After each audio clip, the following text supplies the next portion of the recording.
Akola police अधीक्षकांच्या विशेष पथकाने शहरातील अकोटफैल परिसरात सुरू असलेल्या जुगारावर धाडसत्र अवलंबलं असून यावेळी पोलिसांनी विविध ठिकाणांवरून 16 आरोपींना अटक केली आहे।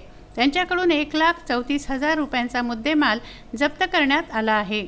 पोलीस अधीक्षकांच्या पथकाचे प्रमुख मिलिंद कुमार बहाकर यांना मिळालेल्या गोपनीय माहितीवरून ही कारवाई करण्यात आली। पथकाने अकोला शहरातील अशोकनगर परिसरात वर्ली मटका जुगार तसंच नाजूक नगर येथे एक्का बादशाहच्या जुगारावर धाड टाकली। नाजूक नगर मोरणा नदीच्या पात्रातून ताब्यात घेऊन रामदासपेठ पोलीस ठाण्यात येथील पोलिसांच्या स्वाधीन केलं। जुगारांकडून रोख रक्कम, मोबाईल फोन, जुगार साहित्य असा 1,34,000 रुपयांचा मुद्देमाल जप्त केला। ही कारवाई पोलीस अधीक्षक अमोघ गावकर यांच्या मार्गदर्शनात विशेष पथकाचे प्रमुख मिलिंद कुमार बहाकर यांनी केली आहे। बाळासाहेब गणोरकर, विदर्भ न्यूज, मूर्तिजापूर।